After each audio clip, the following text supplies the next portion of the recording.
Welcome, Planet Green Trees. Call numbers 1-347-326-9626.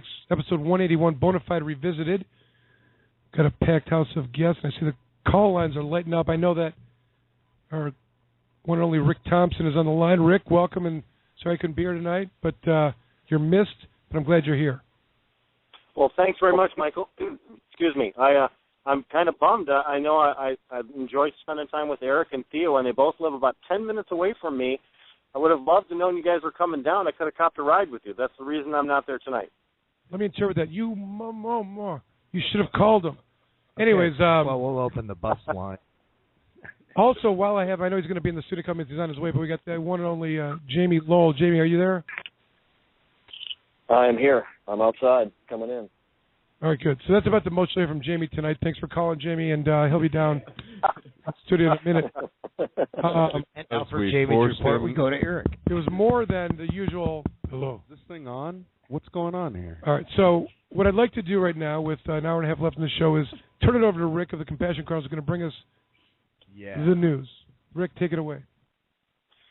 All right, thank you, Michael, and welcome to Planet Green Trees. It is January 9th, 2014. This is the news. I'm Rick Thompson.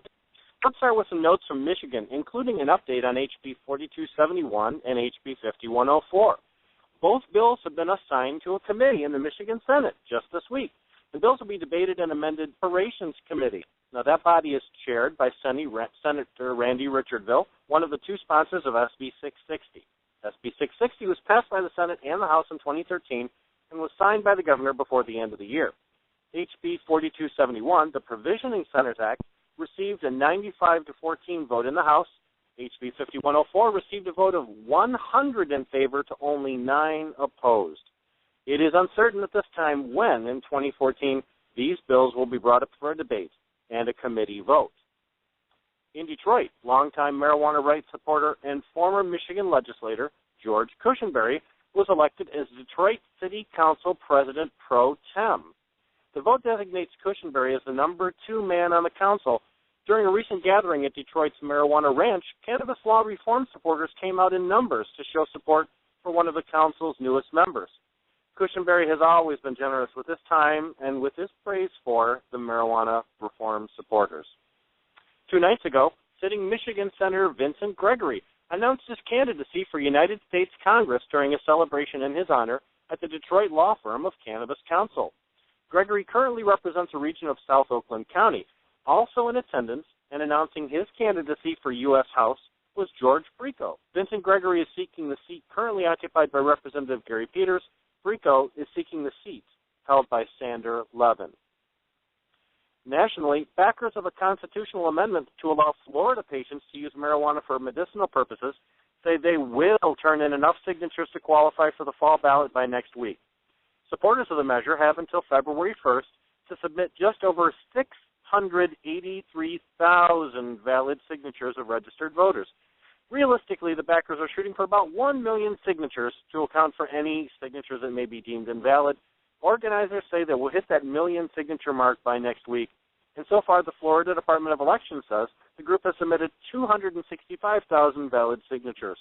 The group says it has hundreds of thousands of signatures still being processed by county election officials.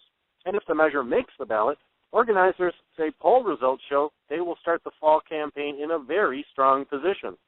A Quinnipiac University poll conducted in November showed a huge majority of Florida voters, 82%, backed allowing adults to use marijuana for medical purposes if their doctor prescribes the drug. Just 16% of voters said they opposed marijuana for medical use. Now, that same poll showed a slim margin, 48%, supporting allowing adults to possess small amounts of marijuana for personal use. 46% said they opposed recreational personal use. In Colorado, marijuana dispensaries made huge sales in the first week of legal recreational marijuana. Owners of 37 new dispensaries around the state reported first-week retail sales that, when added together, were roughly $5 million. Colorado was the first state to allow retail recreational marijuana sales to adults 21 and older. They've projected a nearly $600 million wholesale and retail marijuana sales annually. The state expects to collect nearly $70 million in tax revenue from those sales just in 2014 alone.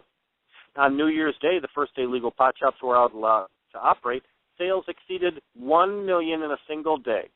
Interest dropped in the days that followed, according to shop owners, but many reported customers still waiting in lines that led out the door. Under state law, Colorado residents may legally buy up to 1 ounce of marijuana in a transaction.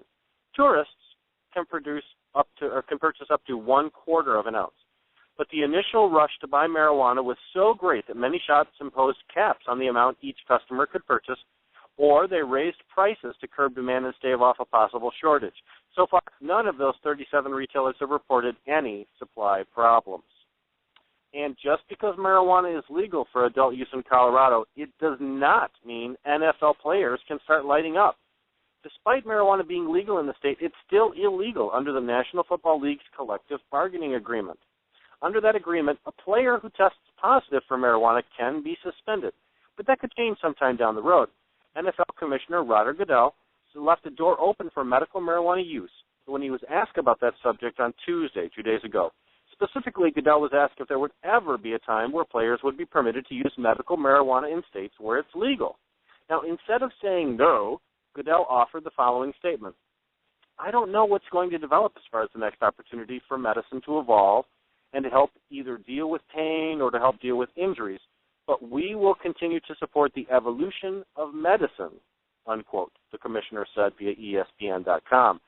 The collective bargaining agreement only outlaws illegal use of marijuana. And beginning later this year, marijuana will be legal in not only Colorado, but in the state of Washington as well, although it's still against federal law. Both Colorado and Washington have National Football League franchises. If the use of marijuana has to be worked out into the collective bargaining agreement, players may have to wait quite a while. Those owners are only 3 seasons into the 10-year collective bargaining agreement that was signed in 2011. And in a major turnaround from past decades, a majority of Americans support legalizing marijuana, according to a new poll. The CNN ORC International Survey was released Monday. It indicated that the number of people who say smoking pot is morally wrong has plunged. 55% of people questioned nationally said marijuana should be made legal, with only 44% disagreeing. And those findings are similar to a Gallup poll that we saw in October of 2013. Now, this CNN poll was conducted by ORC International from January 3rd to 5th and had over 1,000 adults nationwide questioned by telephone. According to the CNN poll and numbers from the General Social Survey polling, support for legalizing marijuana has steadily soared over the past quarter century.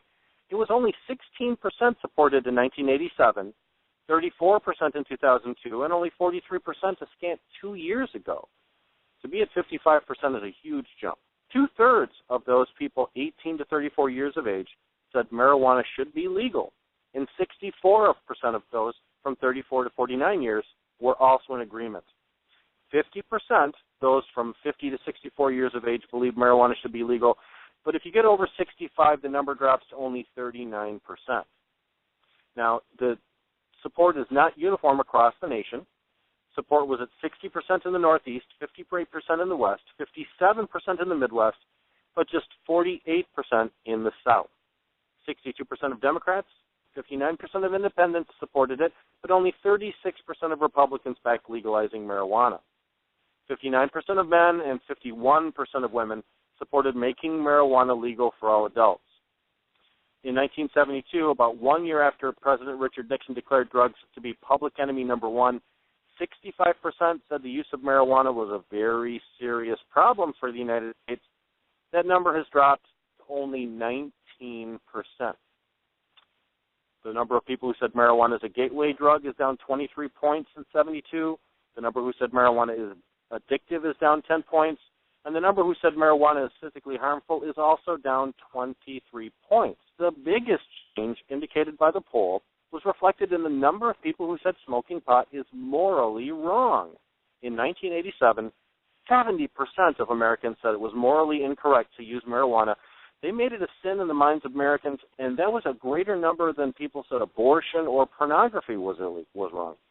Now, the number of people saying that marijuana is a moral sin has been halved to just 35% today. and the survey's overall sampling error was plus or minus 3 percentage points. Folks, that's it. I'm eagerly excited for the remainder of the show tonight, especially Adam Brooke and Dan Riffle.